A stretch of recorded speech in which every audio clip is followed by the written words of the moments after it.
Assalamualaikum warahmatullahi wabarakatuh. Perkenalkan, nama saya Rianda Rizky Pratama dengan NIM 25150034. Pada kesempatan ini saya akan menjelaskan tentang hukum perdata dengan materi analisis komprehensi perceraian, tata cara pisah rumah, dan akibat hukum putusnya perkawinan atau hukum keluarga.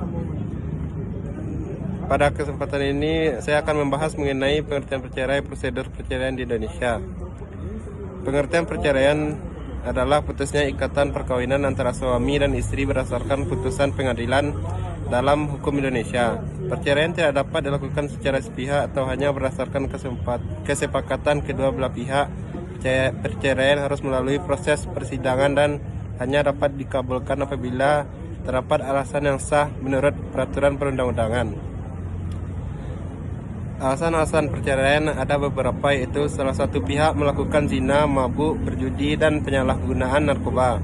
Salah satu pihak meninggalkan pasangannya selama 2 tahun berturut-turut tanpa alasan yang sah. Salah satu pihak dijatuhi hukuman penjara 5 tahun atau lebih. Terjadi kekerasan atau penganiayaan dalam rumah tangga. Tata cara perceraian. Proses perceraian diawali dengan pendaftaran gugatan atau permohonan ke pengadilan yang berwenang. Setelah itu, para pihak dipanggil untuk menghadiri persidangan. Pada sidang pertama, hakim akan mengupayakan mediasi sebagai bentuk usaha mendamaikan suami dan istri.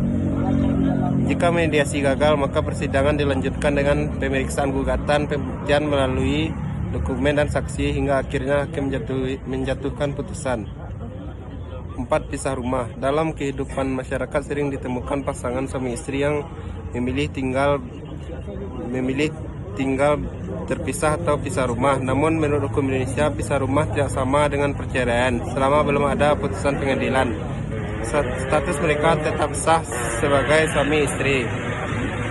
Walaupun demikian, apabila pisah rumah berlangsung dalam waktu yang lama dan disertai konflik yang berkepanjangan, kondisi tersebut dapat dijadikan salah satu bukti bahwa rumah tangga sudah tidak dapat dipertahankan lagi. Perceraian, akibat hukum perceraian. Perceraian menimbulkan berbagai akibat hukum terhadap mantan suami istri, anak maupun harta bersama. Pertama, mantan suami dapat diwajibkan memberi nafkah iddah, mut'ah, dan nafkah anak sesuai ketentuan hukum. Kedua, mengenai hak asuh anak. Pada umumnya, anak yang belum berusia 12 tahun berada dalam pengasuhan ibu, sedangkan ayah tetap berkewajiban memenuhi biaya pemeliharaan dan pendidikan anak hingga dewasa.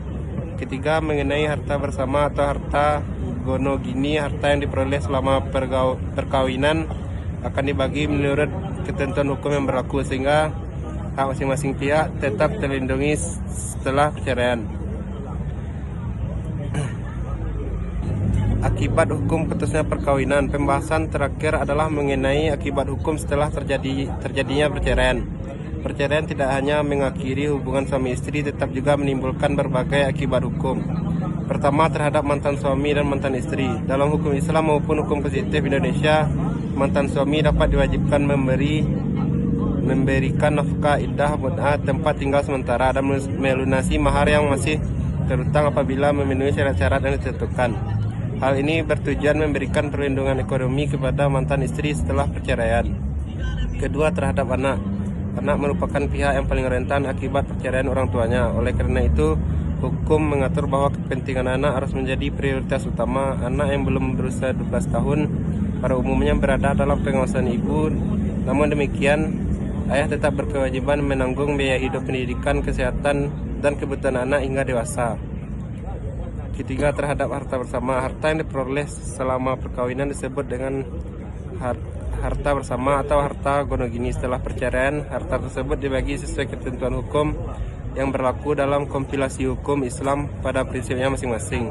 Mantan suami dan istri memperoleh setengah bagian dari harta bersama, kecuali ditentukan lain berdasarkan perjanjian perkawinan atau putusan pengadilan.